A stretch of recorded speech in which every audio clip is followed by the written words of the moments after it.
Hello and welcome to my channel Basumati creation.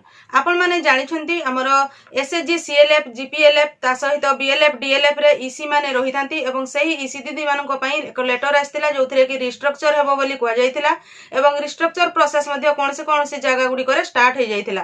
ता परवर्ती पर्याय रे ईसी दीदी माने तंकर हाई कोर्ट करथिले एवं सही हाई कोर्ट रे ई रिस्ट्रक्चर प्रोसेस को स्टे करा जायतिला।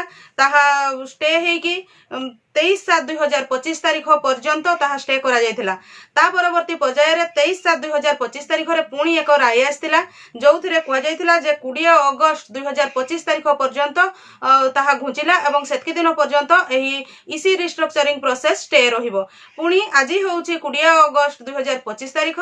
आजि मध्य ईसी भौणी मानकर जो हाई कोर्ट करछंती सेथिरो एक राय आसी एवं सेथिरे कुआ जायछि जे आगामी सुनानी ए रिस्ट्रक्चरिंग प्रोसेस रो आगामी सुनानी 3 सेप्टेम्बर 2025 तारीख पर्यंत स्थगित करागला। ताहले पूर्वरु जो हाईकोर्ट करके रिस्ट्रक्चर प्रोसेस स्टे करा जायतिला ताहा वर्तमान पर्यंत सही स्टे रे ही रहिला एवं आगामी 3 सेप्टेम्बर 2025 तारीख रे जणा पडिबो जे आगामी पर्याय रे ईसी भौणी मानकर स्टे प्रोसेस कोन सबु होउची। म आशा करूची आपण माने ई वीडियो माध्यम रे ईसी भौणी माने सेमानकर रिस्ट्रक्चर ऊपर करा जायतिबा हाईकोर्ट रो परवर्ती सुनानी 3 सेप्टेम्बर 2025 तारीख पर्यंत घुंची ताहा जानि पारिथिबे।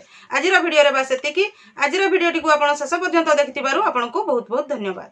नमस्कार। चैनल टी को प्रथम थर पई देखुथिले सब्सक्राइब कर नियंतु एवं पाखरे थिबा घंटी चिन्हटी को टिपी ऑल बटन को प्रेस कर दियंतु ताहले आपण माने मोर आगामी वीडियो रो नोटिफिकेशन ठीक समय रे पाई परिबे।